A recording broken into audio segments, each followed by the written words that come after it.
Hi friends, welcome back to Cyclone TV India.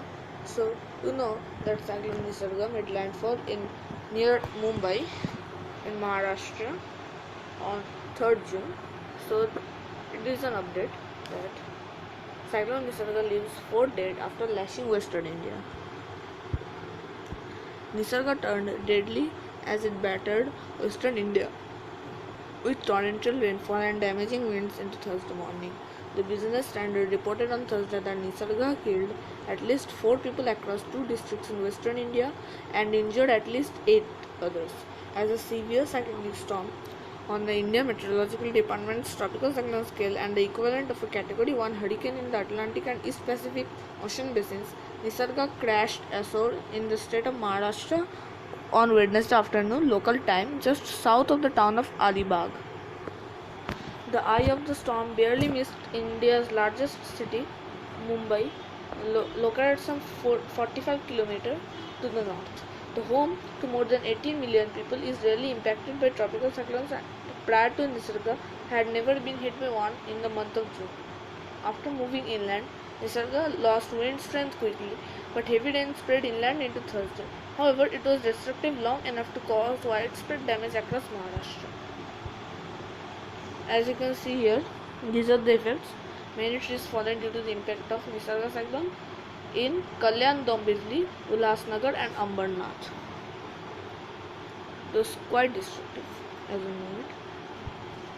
The IMD reported winds of 102 km in Alibag, just north of the landfall position. On Thursday, rainfall reports showed that some communities as far as south as Goa, like Panaji and Nasai city, reported over 150 mm or 5.9 inches of rain.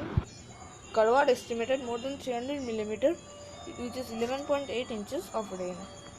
While winds have lessened with Nisarga after making landfall, heavy rain continued to douse as far inland as central Maharashtra to southern Madhya Pradesh into Thursday.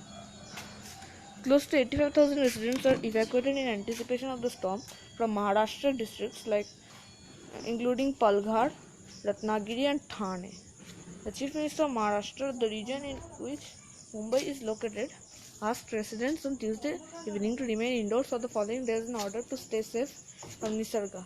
The Chief Minister also scheduled a video conference for Thursday to review damage caused by the cyclone. Chhatrapati Shivaji Maharaj International Airport in Mumbai minimized their flights on Tuesday night and announced that the airport operations would be suspended because of the storm, instead redirecting flights to Ahmedabad, some 530 km, which is 330 miles to the north. The airport reopened at 6 p.m. local time on Wednesday. The Pune airport also announced a pause in flights on Wednesday afternoon as Nisarga made landfall, according to FlightAware. Despite the India Coast Guard urging fishermen to come ashore on Tuesday, reports came in on Wednesday that 10 sailors were rescued after high tides and heavy rains swept the ship out to sea. Mumbai's police commissioner on Tuesday prohibited residents of the city to be out in public along the coast as Nisarga approaches in order to help keep them safe.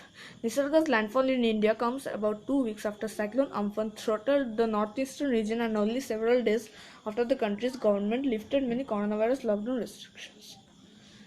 As a precaution, on Tuesday, the Brihana Mumbai Municipal Corporation (BMC) and Mumbai Metropolitan Region Development Authority, which is MMRDA, moved nearly 250 COVID-19 patients from the temporary facility at Bandra Kurla Complex, which is BKC, to a permanent structure in Worli. Nisarga's landfall in the Mumbai region is a rare and unprecedented event. Prior to Nisarga, there had been no cyclonic storms that struck Mumbai during the pre-monsoon period, which is